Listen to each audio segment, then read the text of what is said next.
si os fijáis un poco, el programa lo hemos diseñado el ir contando nuestros procesos, nuestros proyectos y lo que estamos haciendo en Castilla y León.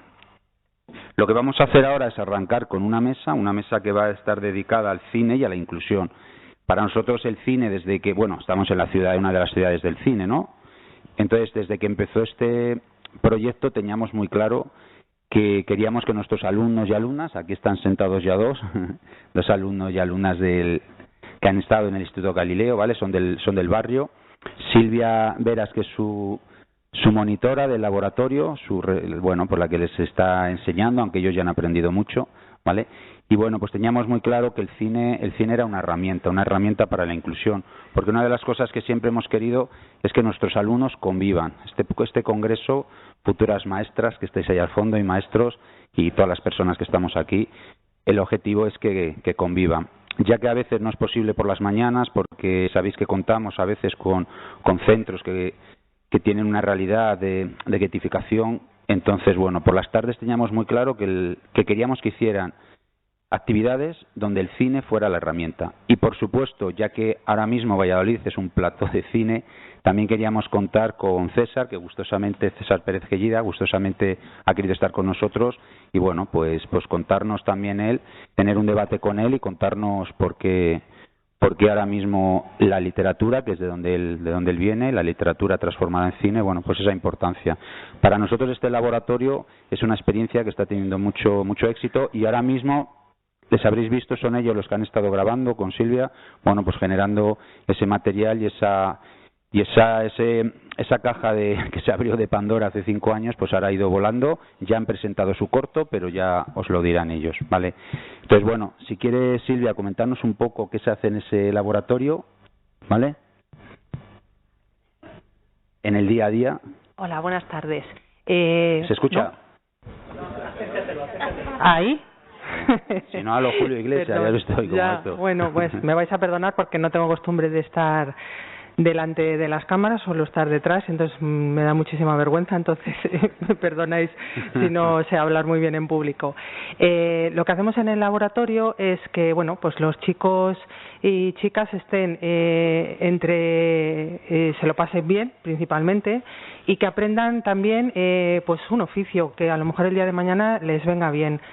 Lo que yo también soy del barrio de toda la vida, entonces pues me he implicado bastante con Pajarillos Educa porque me gusta muchísimo lo que están haciendo por los chavales, y en el laboratorio pues lo que tratamos es que lo que también hacemos dentro del laboratorio, que ellos participan, colaboran entre ellos, si uno graba, el otro hace de actor, el otro hace un guión, cada uno, bueno, pues como sabemos el cine pues implica muchas artes, y lo que hacen dentro del cine queremos también que lo lleven fuera, o sea, que ellos dentro del cine se conozcan y compartan cosas, que también luego fuera se reconozcan entre ellos y que sean capaces de colaborar también fuera de las aulas, no solo dentro.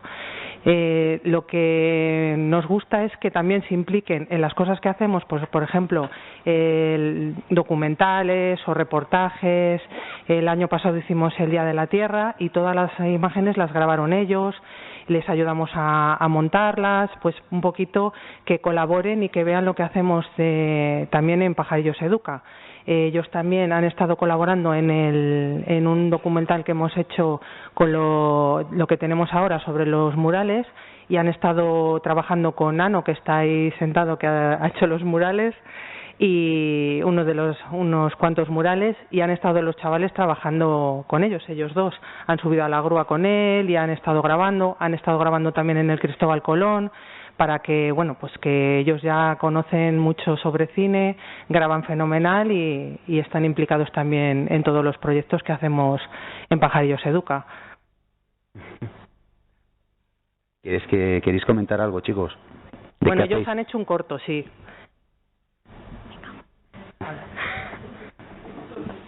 Qué vergüenza. Empieza tú. Bueno, pues a ver, no sé, el proyecto así... ¿Se escucha bien? Vale. Eso. ¿Cuál es Julio Iglesias? Sí.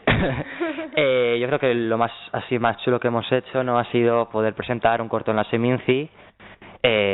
Bueno, se llama Pelo, ya le presentamos hace Bueno, hace poco, ¿no? Sí, hace poco también. No sé, hace mucho. Bueno, no lo sé. Sí, en octubre.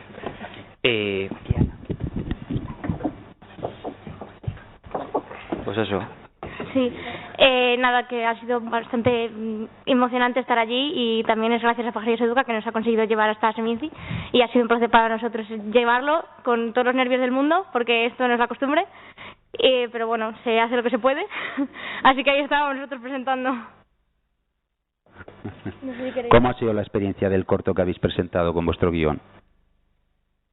Bueno, en Seminci.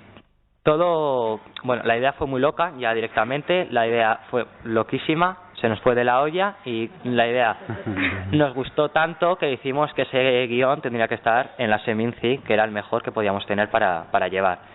Así que, pues nada, lo llevamos, grabamos, hicimos el rodaje, grabamos. En un día, porque aquí somos productivos. Lo de estar una semana no, nosotros hay que hacerlo cuanto antes, porque luego se nos va y no lo grabamos. Y eso, en una tarde grabamos todo, y luego ya Alejandro, antiguo profesor de cine, se encargó de producir el vídeo y ya está. Estábamos nosotros presentando el corto, nosotros enanitos y los adultos ahí que saben lo que hacen, y nosotros tres así como si supiéramos también lo que estábamos haciendo. Y ahí estábamos, la verdad que ha sido una experiencia así. Bueno, bien. Ahí las mamás, el club de fans.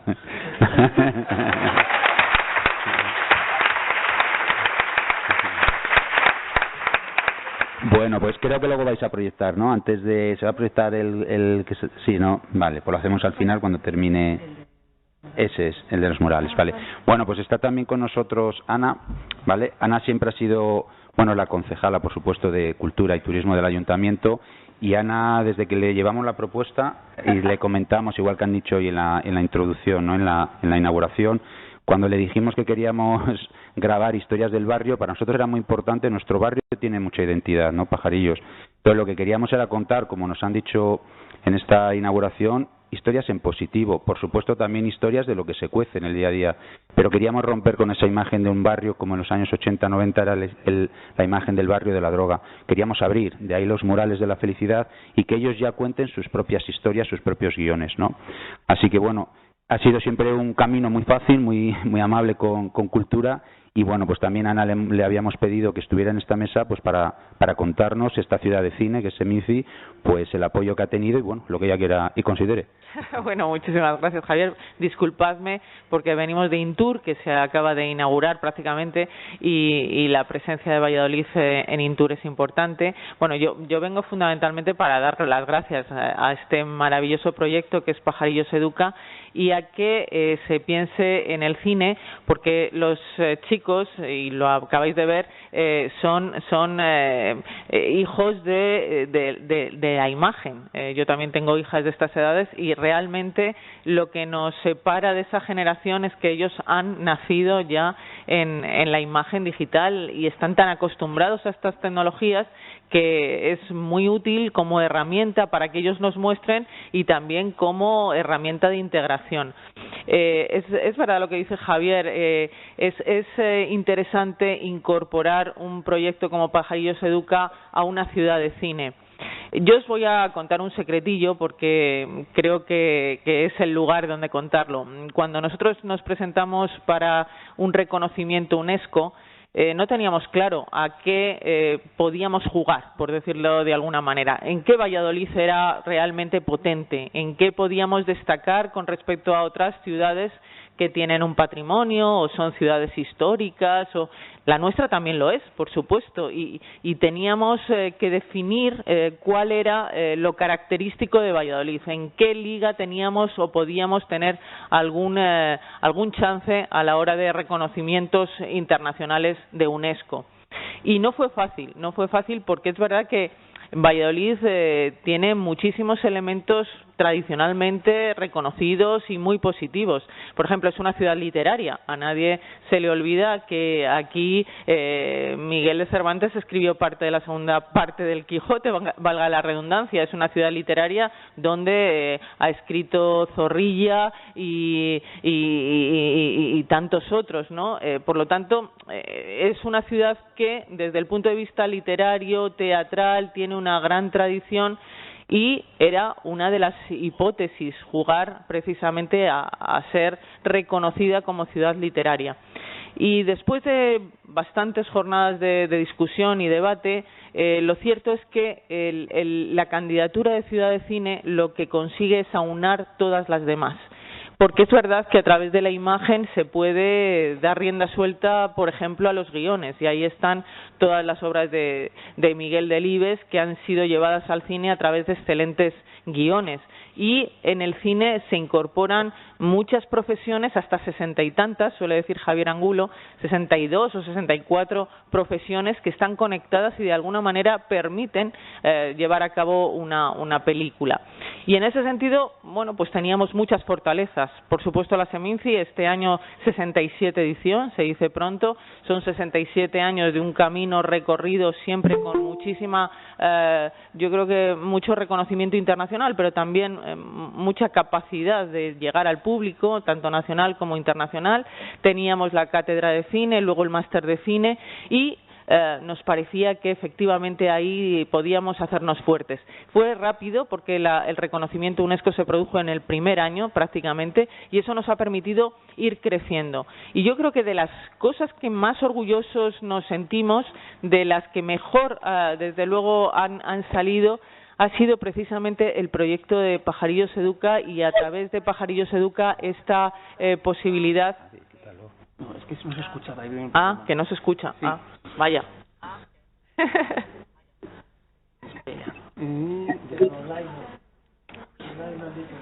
Online. Ay, la tecnología. Vale.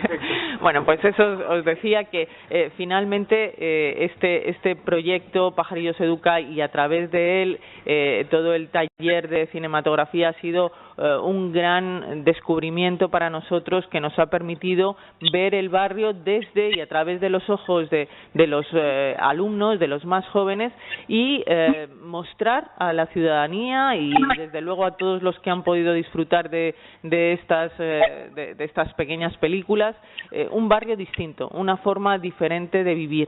Y eso es de lo que se trata, de que a través del cine y a través de este taller y a través luego de la propuesta que se hace a Seminci, mostrar otra ciudad, una ciudad integrada, una ciudad donde se viven distintas experiencias, donde la misma realidad puede tener perspectivas muy distintas y donde al final todos nos sentimos de alguna manera integrados.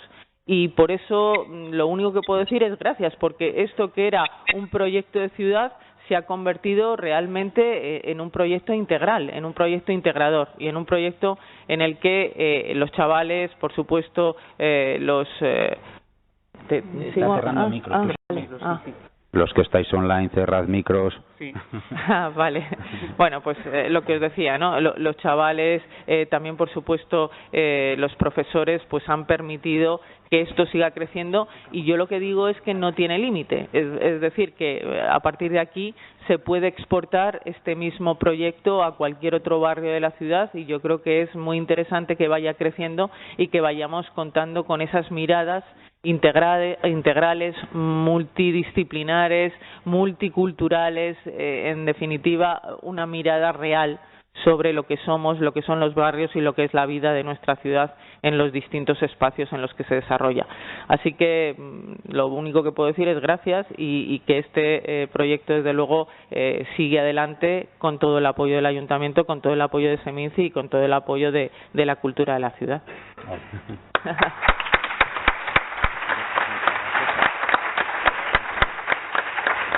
Bueno, antes decíamos que Valladolid es una ciudad literaria, y tenemos, yo tengo a mi izquierda y vosotros tenéis delante a uno de los grandes novelistas reconocidos nacional e internacionalmente, César Pérez Gellida, quien no ha leído su trilogía Memento Mori, que es fue un bombazo y desde luego nos ha permitido disfrutar de la lectura, y dentro de nada vamos a poder disfrutar también de una serie de Amazon que se está grabando en este momento y que durante 4 meses ha permitido producir en Valladolid esta serie. Yo espero que no solo veamos la primera parte, que haya una segunda y una tercera y seguramente, porque os puedo decir que José Velasco y todo el equipo está enamorado de Valladolid.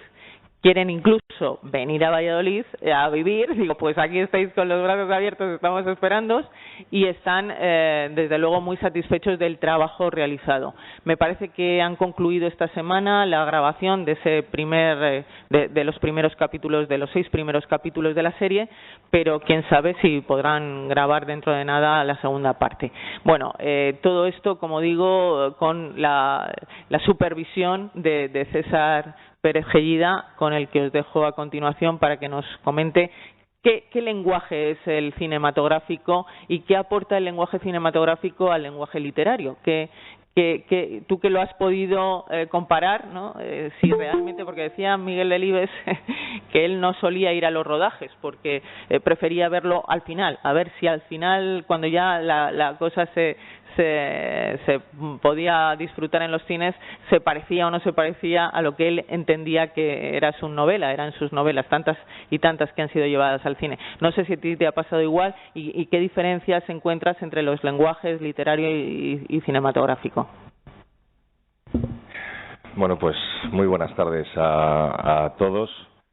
Antes de nada, dar las gracias a Javier, y además voy a pedir, para una persona que es muy insistente por no llamarle puto pesado, que es Bertoni, que me insistió mucho para que yo pudiera estar hoy. He cambiado, yo tenía que estar de promoción en Bilbao, se cambió esa agenda, porque vendió muy bien este proyecto y yo estoy encantado de estar aquí, pero vamos a darle un aplauso, por favor, a Bertoni, que está ahí.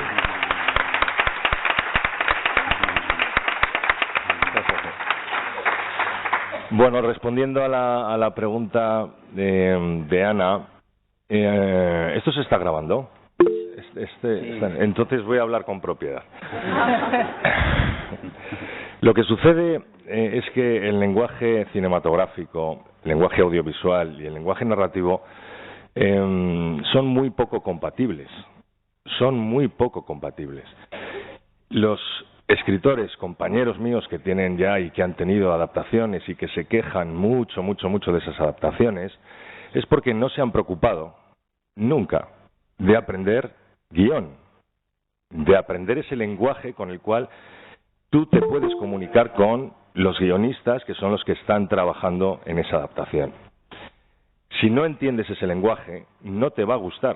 Pero yo a todos los lectores, y siempre que tengo la oportunidad de decirlo, lo cuento siempre, y es que los que se han leído mis novelas no les va a gustar la adaptación, y no es porque la adaptación no esté bien, es porque cada uno de los lectores ya ha rodado en su cabeza esa adaptación y tiene su propio reparto, tiene sus propios escenarios, ha hecho su propia interpretación y rodaje de mis novelas, que es absolutamente legítimo y que además es lo que realmente funciona. Para que tú puedas empatizar con los personajes, consigues que el lector se meta dentro de la novela.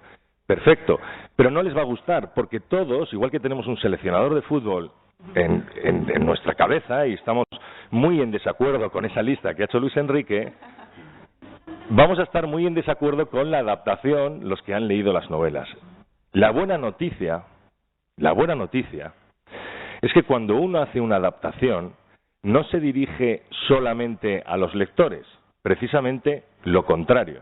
A mí me encantaría decir que me han leído 38 millones de personas en España.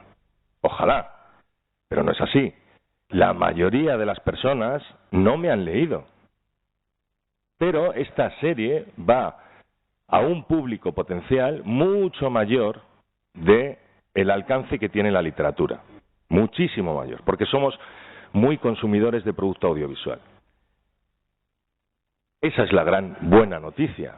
que para una persona que no me ha leído, esta adaptación le va a parecer fabulosa, porque está muy bien rodada, el guión es excelente, en el cual yo sí he participado en el guión, porque estuve 3 años aprendiendo guión, para poder comunicarme con los guionistas, para poder entender la dificultad que hay en adaptar el lenguaje narrativo al audiovisual. Es francamente complicado. Hay muchas imposibilidades. Y luego, que para rodar en una ciudad, por ejemplo Valladolid, que nos ha puesto todas las facilidades del mundo, Valladolid es el sitio ideal, y nos lo ha dicho, ya te lo ha comentado José Velasco, el ayuntamiento se ha volcado con la producción, y aprovecho para dar las gracias por ello, porque de verdad que para nosotros es muy importante. No sucede normalmente así. Es francamente complicado conseguir que en un sitio te den tantas facilidades para poder cumplir todos los días con ese plan de rodaje. No cumplir un día, o que en uno de los días no hayas rodado 1 o 2 secuencias por motivos ajenos, que suele pasar, supone tanto dinero, es tanto caos, que para nosotros haber rodado en Valladolid, ahora nos quedan 4 semanas de rodaje en Madrid, que es todo interiores, con lo cual tampoco hay mucha dificultad, pero rodar exteriores en Valladolid ha sido una maravilla, porque la gente no solamente, bueno, yo sé que los taxistas, el gremio de taxistas, están muy enfadados con este calvo, y lo entiendo perfectamente, y que muchos vecinos de zonas donde hemos cortado de forma recurrente también están enfadados, y lo entiendo y les pido disculpas, pero para la ciudad es muy bueno. ¿Por qué? Porque Valladolid va a estar muy bien representada en la serie, pero muy bien representada. De hecho, el teaser que presentamos en Cannes, las imágenes de Valladolid, a mí me cuesta reconocer que tengamos una ciudad, y yo he vivido toda mi vida en Valladolid, excepto en contadas ocasiones, me costaba reconocer los sitios, es decir, ¿cómo es posible que tengamos estos rincones? ¿Cómo es posible que cinematográficamente no se esté explotando también una ciudad como Valladolid? Y no sé cuál era la pregunta, pero aquí me he liado a hablar. Y ya estaría.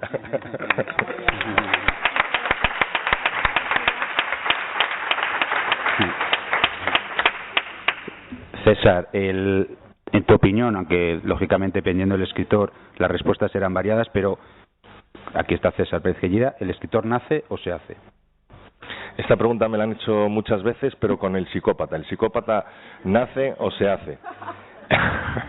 y yo siempre digo, la OMS cifra en 2.5% de la población que están afectadas por algún tipo de trastorno antisocial de la personalidad. 2.5%. Podemos hacer el cálculo aquí, sacamos uno. Yo uno lo tengo claro, que está ahí enfrente. Uno lo tengo claro, pero también podría señalar con el dedo, porque ya he visto personas con las que me he cruzado miradas que digo, tiene algún tipo de trastorno antisocial de la personalidad. Que eso no quiere decir que sea un asesino en serie, simplemente que es un sociópata. Bien. ¿El lector nace o se hace? Claramente se hace. Un ejemplo claro soy yo. Yo empecé a escribir no de forma vocacional. Yo no había escrito nunca hasta los 37 años porque tengo problemas para conciliar el sueño, y el método que utilizaba y que sigo utilizando para no molestar a la persona de al lado en la cama dando vueltas era inventarme una historia para quedarme tranquilo en la cama, y cuando esa historia moría por el sueño, al día siguiente la retomaba en ese punto. Y esa historia fue creciendo. Esta noticia, que a mí siempre me ha gustado investigar mucho sobre el funcionamiento de la mente criminal y de la sociopatía, me hizo investigar mucho en este asunto y crear un personaje que se materializó en Augusto Ledesma. Y un día, que tenía más tiempo del que me merecía seguramente, decidí ponerlo en papel, pero no con la pretensión de que aquello fuera a ser publicado, simplemente porque me apeteció. Lo que pasa es que tuve la suerte de que aquel manuscrito de 6 capítulos cayó en manos de Michael Robinson, Michael Robbins estaba muy relacionado en aquel momento con el grupo Prisa y Santillana y me dijo: César, si tú terminas bien esta novela, yo te la voy a abrir los puntos de las editoriales. Y no entendí lo que me dijo, pero me pareció bien. Y así fue.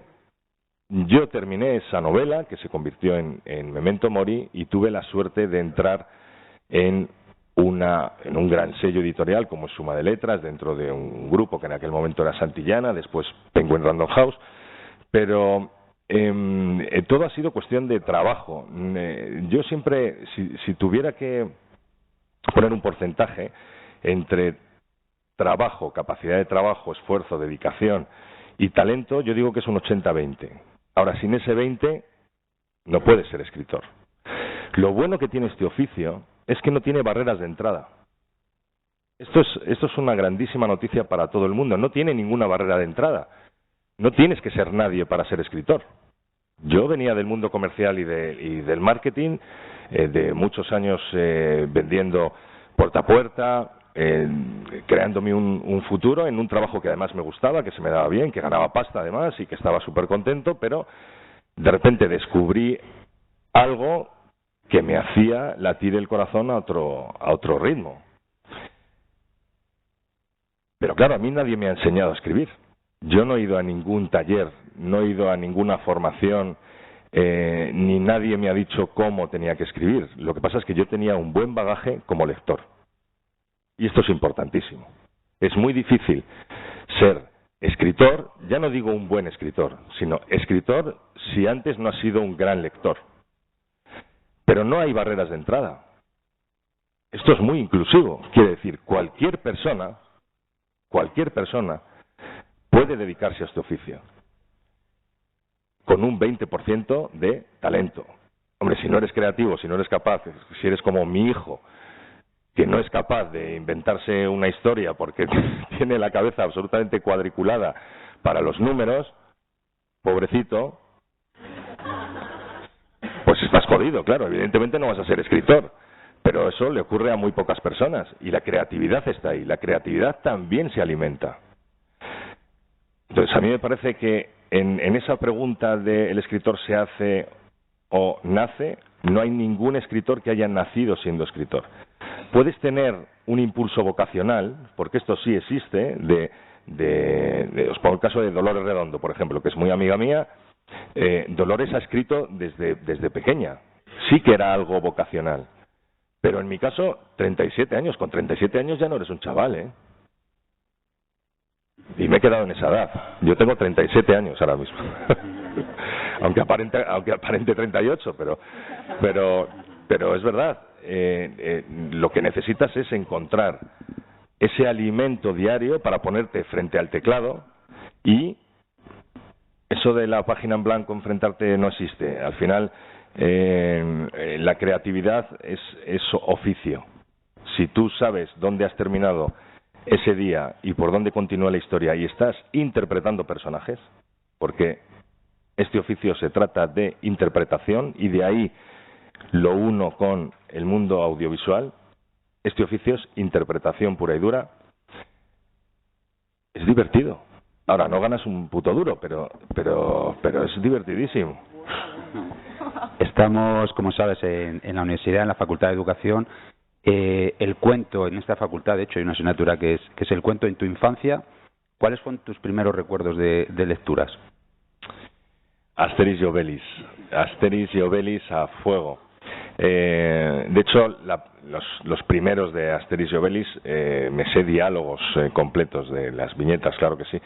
Después, el paso natural fue Tintín, y a partir de ahí, las lecturas obligatorias del colegio, que luego si quieres podemos hablar de eso, supongo que aquí hay muchos maestros. Podemos hablar de las lecturas obligatorias, ¿eh? Y de ahí pasé a La Triste, que fue el que me descubrió la ansiedad por seguir leyendo. Yo recuerdo que a La Triste lo descubrí porque alguien me lo regaló en un cumpleaños, pero no era el primero de A la Triste, no recuerdo si era el segundo o el tercero. Entonces conseguí los dos anteriores y luego me di cuenta que que no tenía final, o sea, que continuaba lo de Hada Triste, pero todavía no estaba escrito. Y yo dije, no, necesito leer más. ¿Qué hice? Buscar algo parecido a lo que escribía Arturo Pérez Reverte, ¿no? Otras novelas anteriores, otros autores, y a partir de ahí es cuando yo descubrí que en la lectura había algo que a mí me apasionaba, que es poder viajar desde cualquier sitio donde te lleve el libro. Eso es maravilloso. Y es también muy inclusivo, porque en el momento en el que tú tienes acceso a un libro en cualquier biblioteca, tienes un viaje gratis. Cada novela es un viaje distinto. Si tú consigues empatizar con los personajes, vives esa historia en primera persona. Entonces, la lectura, que es algo que yo no sé si desde el mundo de la cultura en general o desde el mundo de la educación en particular estamos haciendo bien el fomento de la lectura, a mí me parece que lo que tendríamos es que, claro, clásicos sí, pero ¿en serio me vas a hacer leer La Celestina y El Cantar del Mío Cid? ¿En serio? Vamos a discutir mucho, como me sigas asintiendo así. Vamos a discutir.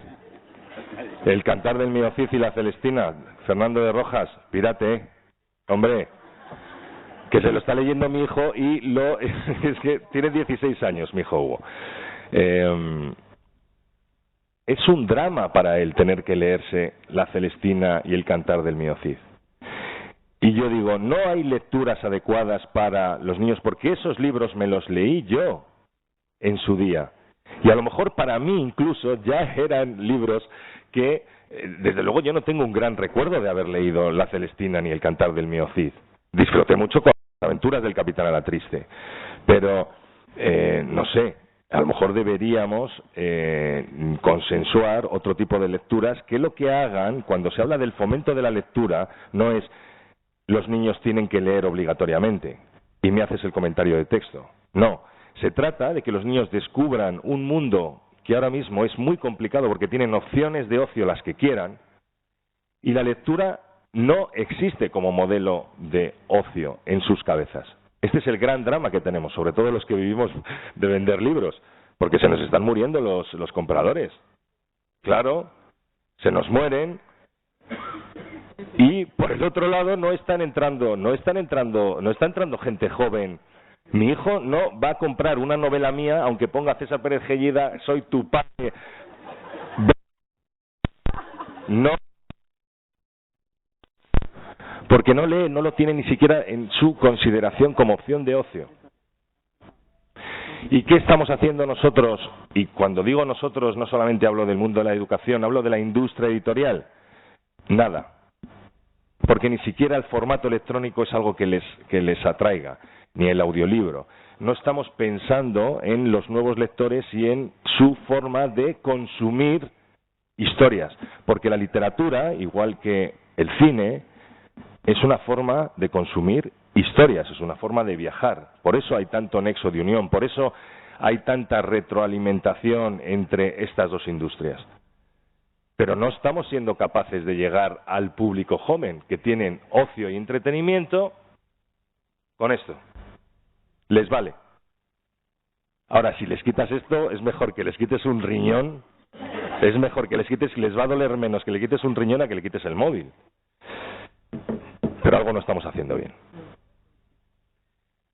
Bueno, vamos a lanzar, lógicamente, un congreso de participación, tendréis que participar, así que bueno, hacemos 2 preguntas más y lanzamos al público lo que queráis preguntar, o a vosotros también, futuros guionistas, si queréis serlo, ¿no? Os vais a enfrentar conmigo seguro, cuando sí, seguro. Yo a los guionistas les doy mucha caña. Sí, no, si os tengo las caras, os he pillado las caras, pero... La próxima novela. Ellos van a... Claro, lógicamente. Bueno, estamos en un congreso de cine, de inclusión.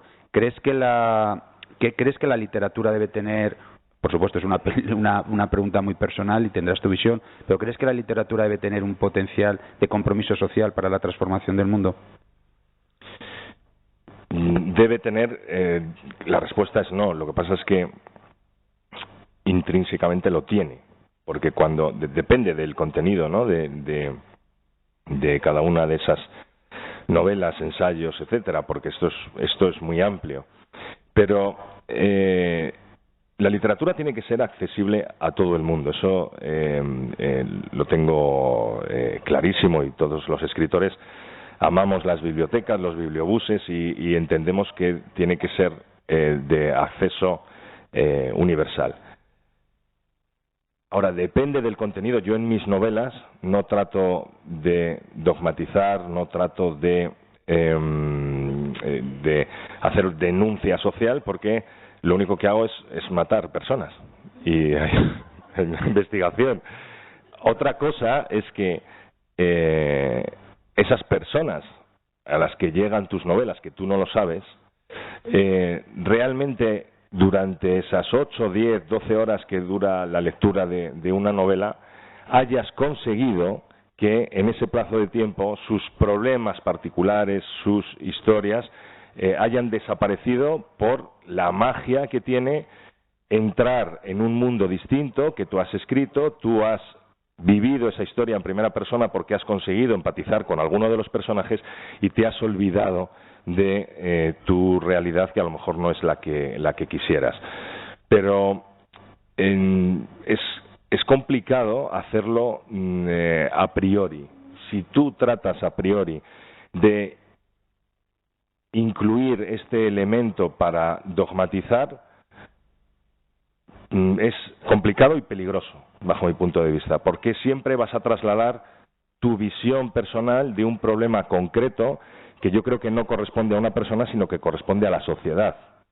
El problema de la inclusión es un problema de la sociedad, de la forma en la que todos entendemos algo con lo que tenemos que convivir, y que individualmente pensamos algo, aunque sabemos perfectamente que nos corresponde a todos. Entonces, a mí, desde la posición cultural o desde este altavoz que tienes cuando tenemos este tipo de encuentros, dogmatizar me parece soberbio y desde luego peligroso, porque es una visión individual y vale lo mismo la de cualquier persona. ¿Cómo valoras, aunque has estado diciendo algo ya en algunas de las respuestas que has dado, cómo valoras el compromiso actual de la administración, tanto estatal, autonómica, con la cultura? ¿Se está grabando esto? Bueno, es que... Pues cuéntanosla, porque yo... En la tele, ¿sabes? Campaña de vuelve la cultura... No la... Es que el gran problema que tenemos, Ana, es que el tipo de consumo ahora audiovisual es a la carta. En la televisión convencional se ve más bien poco, y yo en concreto casi ni los telediarios, ¿no? Porque al final nos informamos a través de redes sociales, cada vez leemos menos, no nos gusta ni leer un titular de más de 15 palabras. En fin. Lo que pasa es que yo creo que los mensajes que tiene que, o la campaña que tiene que hacer el Ministerio de Cultura, tiene que ser mucho más profunda, y tiene que llegar no solamente a los que vivimos de la cultura, sino a los que no consideran la cultura como algo importante. Lo vemos en los periódicos. Antes el espacio que había dedicado a la cultura era X, y ahora es X menos no sé cuánto. Lo vemos en los puntos de venta. Antes en el Corte Inglés la sección de libros, películas, etcétera, era importante, y ahora no lo es, desde luego. Es que es muy complejo, pero si me voy a lo particular, a los autores ni siquiera tenemos un estatuto de autor. O sea, los autores tenemos una desprotección absoluta. Es verdad que en este país hay un dato que es terrible, y es que se estipula que hay menos de 100 personas que viven de vender novelas. Yo soy uno de esos 100 y estoy encantado de la vida. ¿Pero no os parece una cifra ridícula? Con todos los respetos a las profesiones que voy a citar, ¿cuántos cirujanos hay? ¿Cuántos kiosqueros hay? ¿Cuántos profesores. Estamos hablando de miles o de cientos de miles, 100 personas que puedan vivir de vender libros en este país. Es una cifra ridícula. ¿Por qué ocurre esto? Y nos lo planteamos y nosotros hablamos con nuestras editoriales y decimos, en estas condiciones es muy difícil poder comprar plátanos para tus hijos. Es que de verdad es muy complicado, tienes que vender mucho, mucho, mucho. Voy a hacer una pregunta. Primera línea. ¿Cuánto vale una novela, de una novedad? 20. Venga, ese es el precio medio. 20. De esos 20, ¿cuánto crees que le queda al autor en el bolsillo?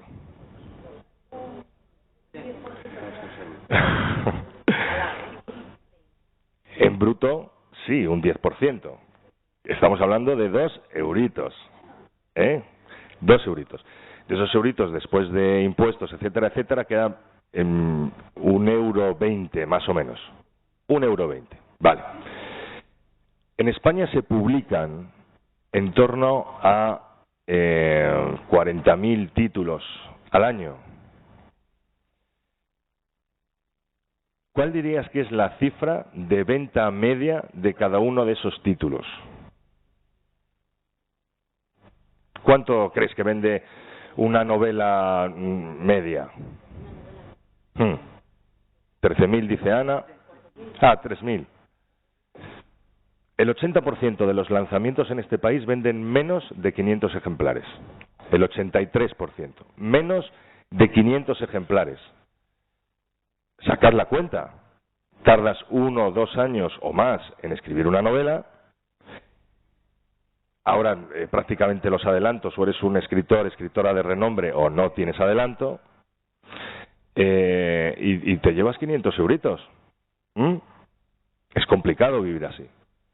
¿Por qué sucede esto? Pues primero porque tenemos una industria editorial que le interesa mucho más publicar títulos que cuidar a los autores. Y lo realmente dramático es que cuidan a los autores que ya tienen, pero a los autores noveles, como ya no se leen en las editoriales esos manuscritos antes, hace muy poco tiempo, tenían personas que leían manuscritos que les enviaban los escritores que querían ser escritores. Ahora no, porque no tienen ese personal. Entonces, yo les pregunto, se lo digo a mi gente de Penguin Random House, les digo, entonces, ¿cómo hacéis para encontrar nuevos talentos? Porque los hay, y en este país hay mucho talento, de verdad que lo hay, en el mundo de la literatura en particular. ¿Cómo lo hacéis? Si no tienes padrino, yo tuve esa suerte, pero ¿cómo lo hace alguien con 20 años, 22 años o 24 que se quiere dedicar a este oficio? De ninguna forma. Es un drama. Es un drama, porque tú sí puedes ser escritor, no hay barrera de entrada, y esto es verdad, pero dedicarse a este oficio es mucho más complicado. Esta es una realidad también. Y a mí me gusta mucho hablar de esta realidad porque si yo hubiera sabido esto hace 10 años, que cuando empecé yo en este negocio, yo tenía un salario cojonudo, un puesto de trabajo fabuloso. Pero yo quería escribir, no sé qué me pasó por la cabeza y dejé mi trabajo, mi despacho, y me puse a escribir. Si yo en ese momento alguien me hubiera contado las cifras de este negocio, estoy absolutamente convencido que hubiera dicho, voy a guardar esto en el mismo cajón de donde lo he sacado. No me hubiera dedicado a este negocio. Pero es bueno saberlo. Es bueno conocer la realidad, porque la frustración, lo que les pasa a esos jóvenes talentos que chocan contra ese muro de realidad que es lo económico, al final lo que hace es que se dediquen a otra cosa. Y esto es lo lamentable, que desde la cultura, y retomo, yo creo que el Estado propio, el Ministerio de Cultura, debería tratar de tutorizar este tipo de asuntos. ¿Por qué? Porque si no, no vamos a tener jóvenes talentos. Nos vamos a quedar con César Pérez Gellida, Dolores Redondo, Juan Gómez Jurado, la lista de autores que todos nos conocemos y que son el top 20 de la Navidad toda la vida. Y no es justo. Tiene que entrar mucha más gente con otro tipo de historias. Porque yo tengo 48 años y escribo como un señor de 48 años. Ahora con bigote, mañana sin bigote, pero como un señor de 48 años. Pero ¿cómo voy a llegar yo a los chavales de 20 si no estoy metido en la cabeza de un chaval de 20? Los que tienen que escribir para 20 años son los que tienen 24, 26, 28, pero esos no van a entrar. ¿Por qué? Porque no tienen la posibilidad de ver en este oficio una profesión. Y este es el drama. Y lo vamos a ver en los próximos años cuando sigáis viendo en el listado de ventas de Navidad dentro de 5 años los mismos nombres. A no ser que aparezcan otros mola, que son 3 señores mayores, joder. Que son majísimos, que los conozco a los 3, pero son 3 señores mayores. Que lo que tenemos que ver es gente joven. Tenemos que ver autores y autoras que aportan otro tipo de visión sobre la literatura y otras historias que llegan a conectar con lectores de 20, 20 y tantos, que es lo que no tenemos. Me he puesto como muy dramático, ¿no? Sí, sí, es como tus novelas, muy bien. Bueno, pues ahora cuento un chiste.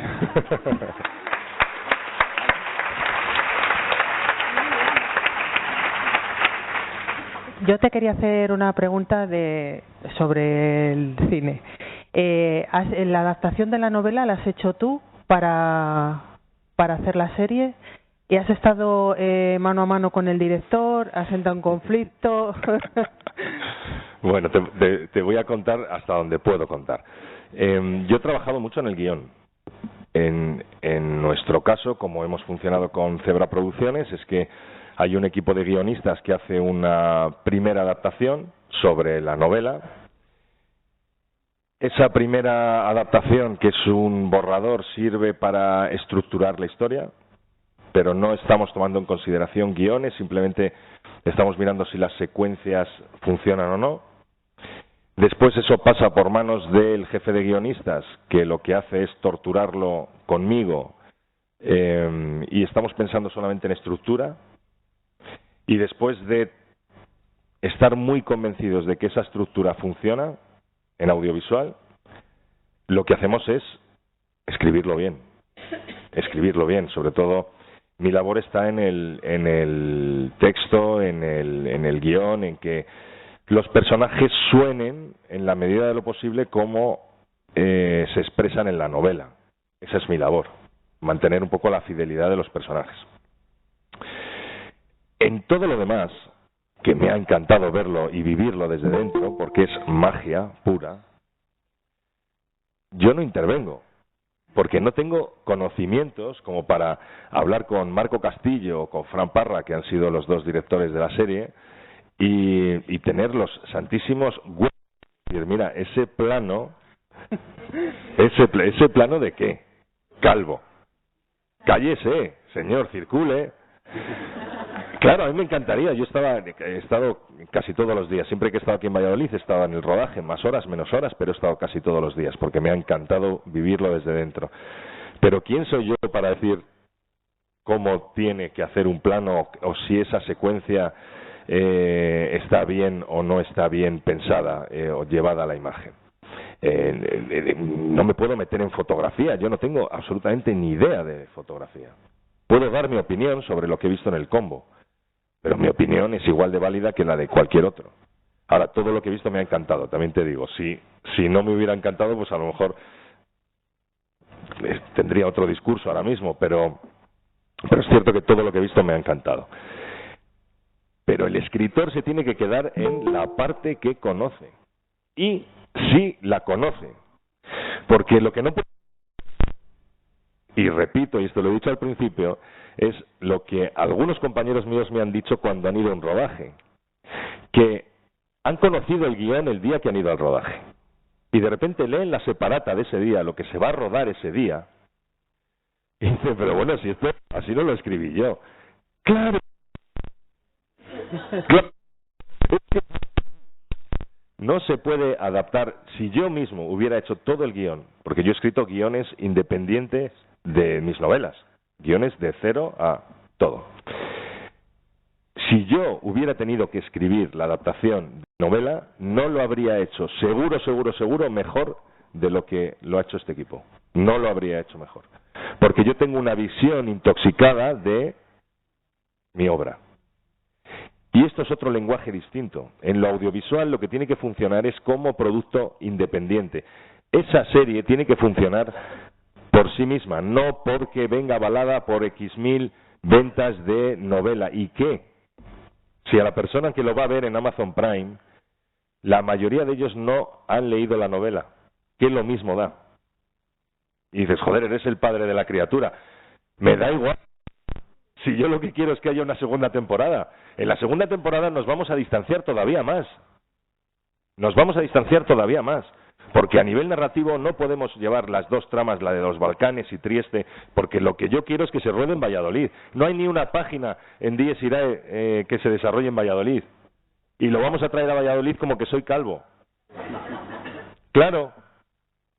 Entonces habrá que distanciarse de lo que sucede en Dies Irae, en la trama de la novela, pero no de los personajes. Esta es la cuestión.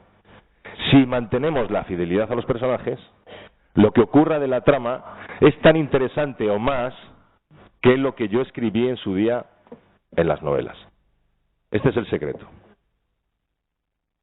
¿Veis cómo vamos a trabajar bien, guionistas? Bueno, pues lanzamos al público, animaros y participad, ¿vale? Preguntas que queráis hacer. ¿Alguien se anima? Siempre hay que romper el silencio, ¿eh? Si no, tiramos nosotros. Si no, yo con el dedo, ¿eh? Hago así. Pues a la Ana, dale. Pásale el micro para que se escuche. Si no quiere preguntar nadie, yo es que me quedo con ganas y no es el caso. Oye, ¿qué ingredientes tiene que tener una historia para enganchar? Porque últimamente uno va al cine y el problema es que no hay historias que te enganchen. A mí me pasa muchísimo con el cine americano, con el cine de Hollywood. Oye, son temas que ni me interesan, ni personajes con los que coincido. Todo es, pues a veces muy de ciencia ficción o con muchísima cámara que se mueve a unos niveles y una rapidez, pero lo que le falta siempre es guión. Yo salgo, mira, salvo en una película que me atrevo a recomendaros, Asbestas, que es una maravillosa película, pero porque tiene un guión y unos personajes que te atrapan y realmente tiene un contenido que te interesa. ¿Qué es lo que tiene que tener una novela o un guión para que la gente diga, oye, me engancha y sigo leyendo? Esta es la pregunta que se hacen en Hollywood continuamente. Por eso, fijaros que es muy curioso porque ahora mismo hay una demanda muy alta de adaptaciones. Las novelas que funcionan, la gente del cine trata de captar esas novelas para hacer las adaptaciones, porque hay falta de creatividad en el cine. Yo diría que no. Lo que hay es muchas ganas de no fallar económicamente. Porque claro, una producción vale muchos millones y lo que no quieren hacer los productores es fallar. Entonces, eso también coarta la creatividad de los guionistas, porque están llevados a sota, caballo y rey. Esto como punto de partida que sucede en el mundo del cine. ¿Qué tiene que tener un buen guión o una buena historia? Dos ingredientes principales, y esto lo sabe cualquier estudiante y cualquiera que vaya a escribir y cualquier lector o es la historia y los personajes. ¿Qué pasa con la historia? ¿Cuántos tipos de historia creéis que se pueden contar? ¿Cuántos tipos? ¿Cuántos tipos? Di un número. 1000. ¿Cuántos tipos de historia creéis que se pueden contar? Alguien ha dicho infinitas. Infinitas. ¿Cuántos tipos de historia? No. No. No coinciden en el número los estudiosos, pero más o menos hay 11 de historia distintas. 11. Y todas se repiten. Si nos vamos, por ejemplo, a un tipo de historia que se llama el viaje del héroe. que está en 1000 veces contada, que es El Señor de los Anillos, Harry Potter y Star Wars. Es la misma historia con personajes coincidentes. Gandalf es el mismo personaje que Dumbledore y es el mismo personaje que Obi-Wan, el mismo. Y la misma historia, es un personaje cotidiano que se enfrenta a un reto gigante. Lo voy a simplificar mucho. Se tiene que enfrentar a un reto mucho más grande de lo que él puede afrontar. Siempre hay una negativa inicial, tiene un mentor que le ayuda a formarse, a seguir ese camino, a enfrentarse a los peligros, y al final sale ganador, pero su cotidianidad. Este es el viaje del héroe y se ha contado 1 millón de veces.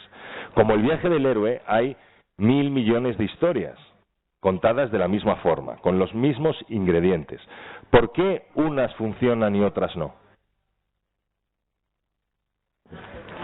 Por los personajes, por el universo que se crea.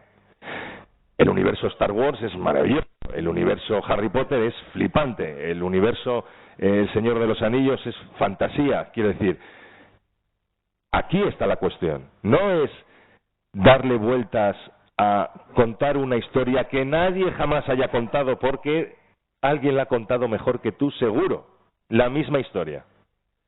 Pero sí te tienes que empeñar mucho en que los personajes sean muy potentes y sean creíbles. ¿Cómo se consigue esto? A través de la interpretación.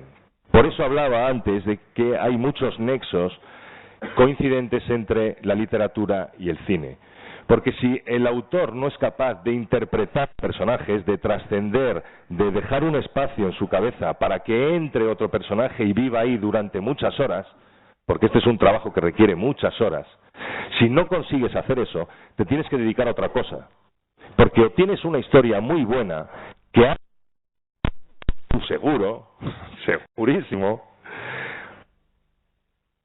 o si no tienes personajes con los cuales el lector pueda empatizar y vivir esa historia en primera persona, no vas a conseguir el efecto que buscas, que es que viaje con los personajes, que la viva y que realmente se empape de lo que tú quieres contar.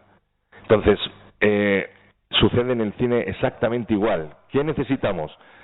Una grandísima historia, contada 1000 veces, pero con unos personajes fabulosos y con una ambientación que realmente es el secreto de esa producción. Porque el elenco que tienen de actores es fabuloso, han dado con la tecla, con además mucho galleguismo, que es lo suyo, pero claro, no es tan complicado. Todo es secreto. Pero ¿cómo consigues que las cosas funcionen? A ver, lanzamos ahí pregunta. Martín. Una pregunta. Pasamos ahí el micro. Sobre todo para que la gente que lo está siguiendo escuche. No lo repito yo, Gracias. Sí, no sé si se me escucha. Sí, perfectamente.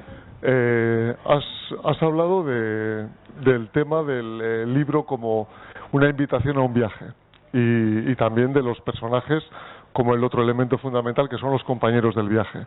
Entonces me ha sorprendido que te hayas manifestado tan en contra de El Cantar de mi oficio y de La Celestina. Es decir, no, de verdad. Sí, pero y ahora la pregunta, ya que estamos en una facultad de educación y trabajo social, fundamentalmente en este caso de educación, ¿no crees que sería bonito algo que acabas de hacer tú, que es utilizar la literatura comparada para que los alumnos, los futuros estudiantes, se enganchen a las historias a través de esos personajes, que cada uno encontrará el personaje que más le gusta? Es decir, a mí me gusta la historia de El Señor de los Anillos, pero me encanta La Guerra de las Galaxias. Hay una relación absolutamente directa, pero es que ocurre con todo, es decir, La Busca y Martín Santos es lo mismo. Muchas de tus novelas tienen una conexión con novelas desde la literatura criminal italiana, ¿no?, a la literatura negra americana, y se puede ir cogiendo y que cada uno escoja. A lo mejor, no sé si a ti te parece que ese mismo ejercicio que has hecho tú podría ser una forma de acercar la literatura para que sea el personaje, el compañero de viaje, dado que los viajes, los destinos turísticos literarios ya están escritos, la morfología del cuento que decías tú, que cada uno elija con quién quiere viajar. Es que yo creo que se tiene que prestar mucho más atención. O sea, primero hay que poner en duda en lo que estamos haciendo desde el punto de vista educativo. Para poder mejorar o cambiar hay que poner en duda si lo que se está haciendo bien o no. Para eso habría que tener la opinión de los alumnos, ¿no?, básicamente. Porque si tu objetivo es el fomento de la lectura... Mi hijo se ha leído El cantar del mío Cid, porque yo no sé por qué es tan honesto. Pero yo le dije, está en Internet, Hugo. Todos los cantares. Claro, y tienes ahí el resumen de los cantares. O sea, sabes lo que va a pasar en cada uno de ellos. Y dices, joder, qué feo, ¿no?, que lo diga su padre, que es escritor, yo es que a mi hijo lo quiero por encima de todas las cosas, lo quiero más que al que escribió El cantar del mío Cid, que no sabemos quién es. Pero habría que preguntarles mucho a los chavales qué es lo que les apetece leer. Porque la mayoría de ellos,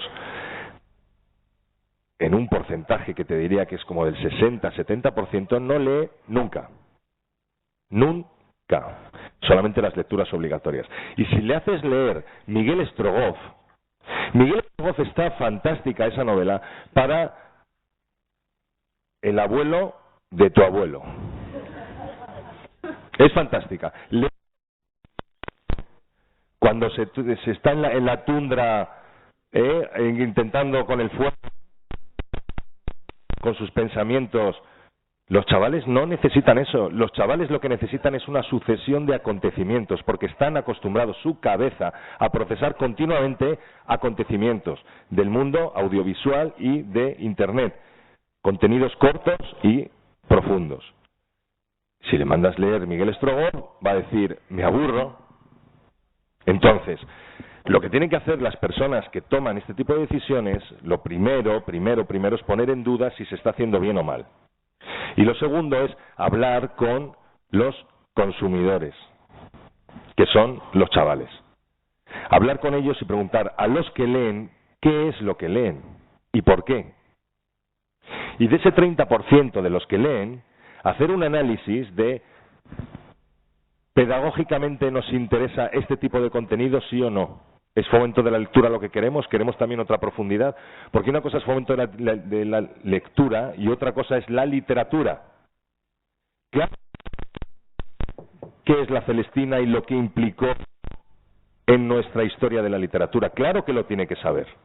Claro que Julio Verne escribió Miguel Strogoff. Y claro que tiene que saber qué implicó El cantar del mío Cid. Ahora, ¿se tiene que leer El cantar del mío Cid? Yo lanzo esta pregunta, yo no soy especialista y desde luego no me dedico a la educación, pero alguien sí tendría que hacerse este tipo de preguntas, porque lo que estamos haciendo no es perder lectores, no estamos ganando lectores, este es el gran problema.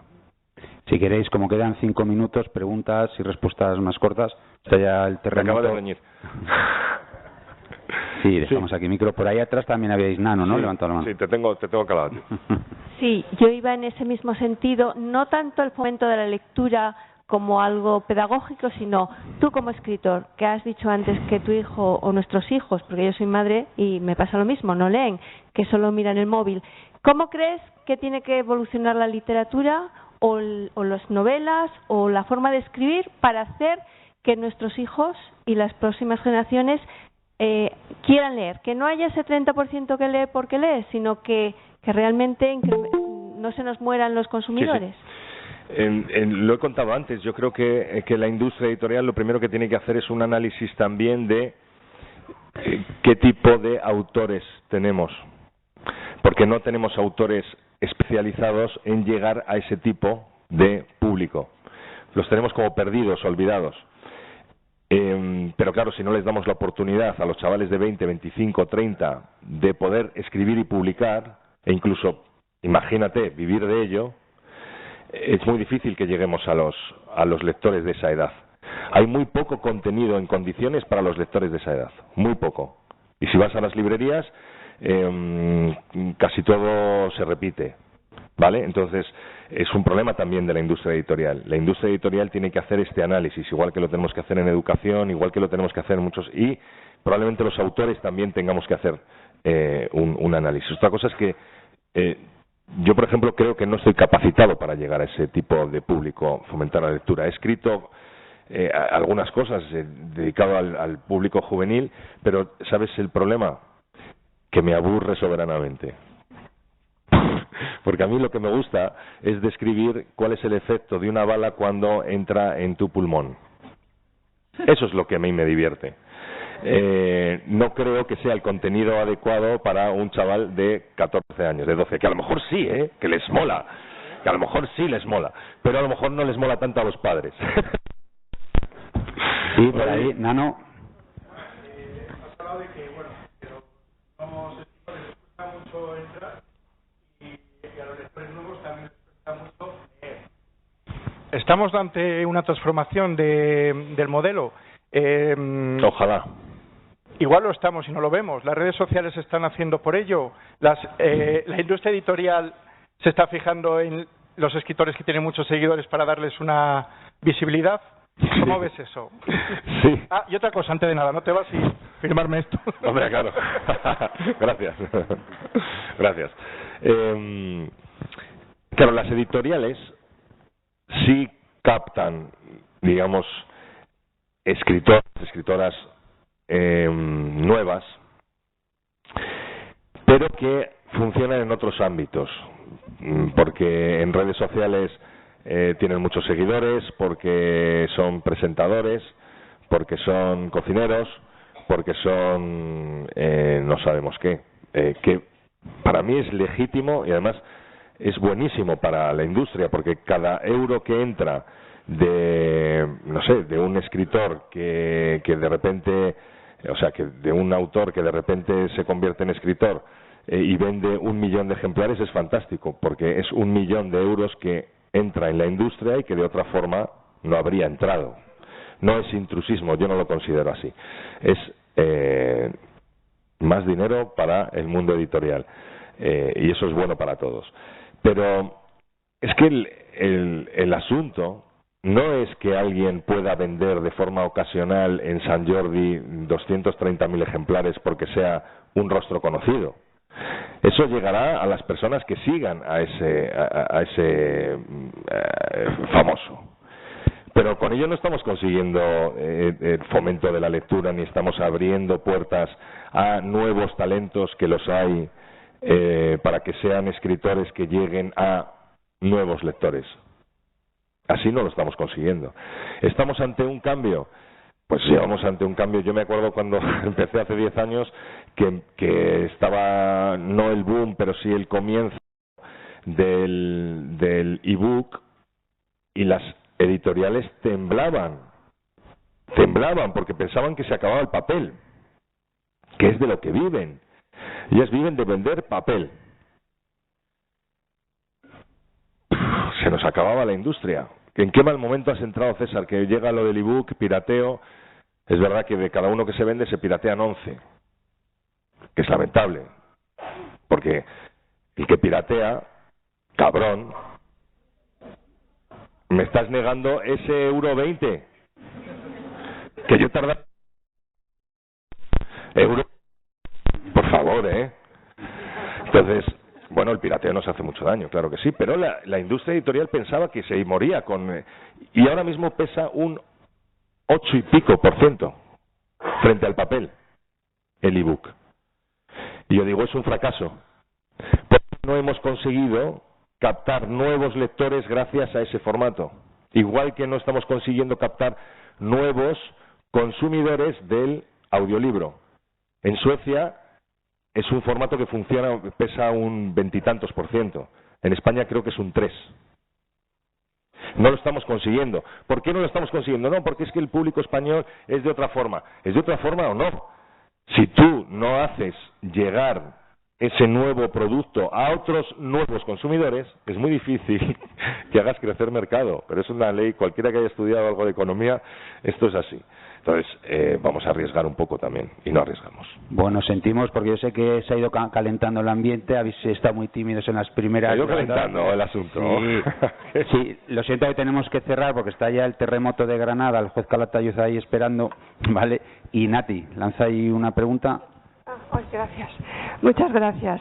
Pues yo soy Nati y soy pedagoga. Y como tal, estoy absolutamente de acuerdo con Martín. Y yo creo que la clave de todo es la metodología, es la didáctica. Y como estamos en una facultad de educación, yo creo que hago un cántico, una oda, lo que queramos decir, a favor del grupo del laboratorio de cine, que al fin y al cabo están aprendiendo a leer, a escribir, a todo a través de una metodología diferente, que en este caso es el cine. Y a través de un buen método y una buena didáctica se puede leer el Mío Cid, la Celestina y el Quijote. No estoy de acuerdo. ¿No? Yo creo que sí. No tenemos por qué estar de acuerdo, ojo. Pues claro. Pero entonces, bueno, el Mío Cid, da igual como lo leas, que al final son el cantar del Mío Cid. El 1 es el 1, el 2 el 2 y el 3 el 3. Y pasa siempre lo mismo, lo leas como lo leas. ¿Y por qué no se hace un taller de escritura creativa, por ejemplo? Método, estoy hablando. Bueno, si en esa parte estoy muy de acuerdo, claro, método, muy bien.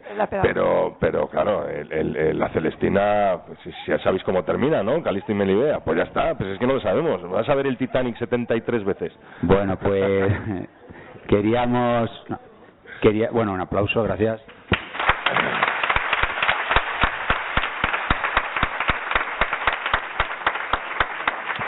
Como hemos sumado el cine, la inclusión, y hemos tenido la suerte de contar con ellos, ¿no? Queríamos simplemente que termináramos con lo que se ha grabado, ¿vale? Proyectar, nada, es un corto muy corto, ¿vale? Así que si queréis lo ponemos y terminamos así la mesa. Sí, nos podemos bajar si queréis, porque nos rompemos el cuello. Aunque creo que se va a proyectar aquí, ¿no? Vale. Y no te vas sin firmar el libro. A mí segundo que se va y se me olvida, te lo puedes creer.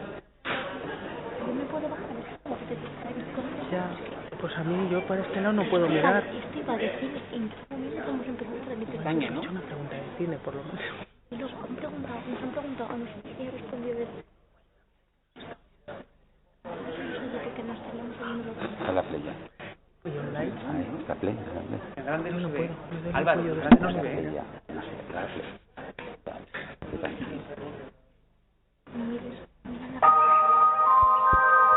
se pueden apagar luces de acción.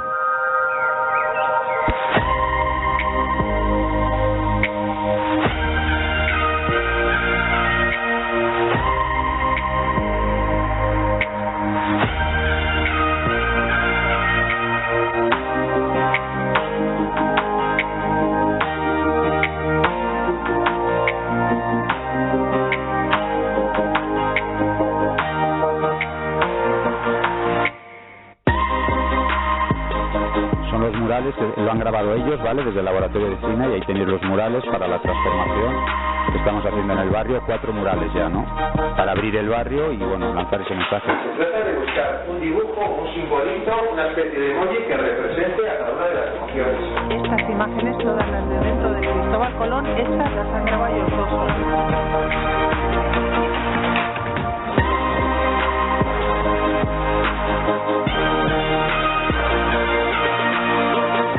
Que está ahí de pie con Bertón y César, es el muralista que ha estado haciendo los murales.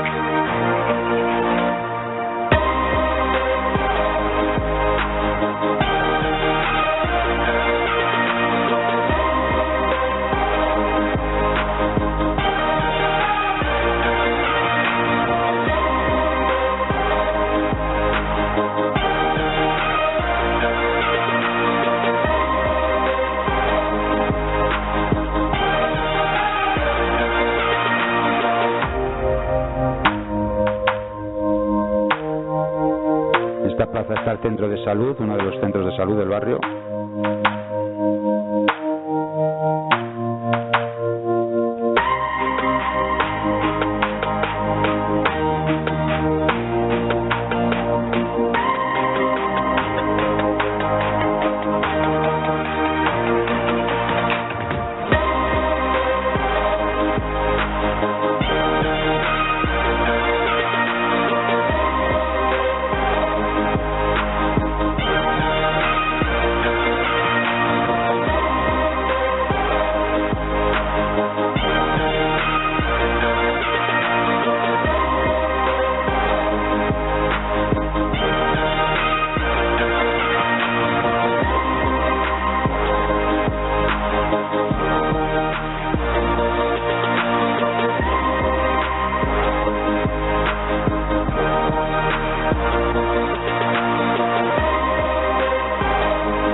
Ciudadana del 29 de octubre, donde realizamos estos laboratorios, y una zona, pues, una de las zonas vulnerables, ¿no?, en la que trabajamos.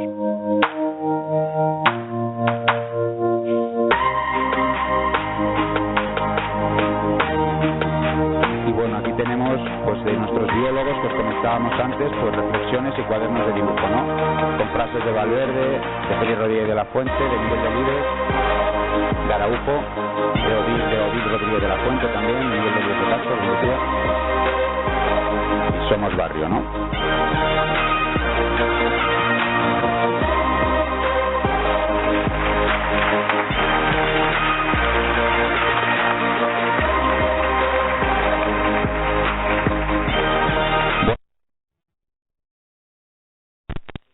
Muchas gracias por vuestra colaboración y por sumar.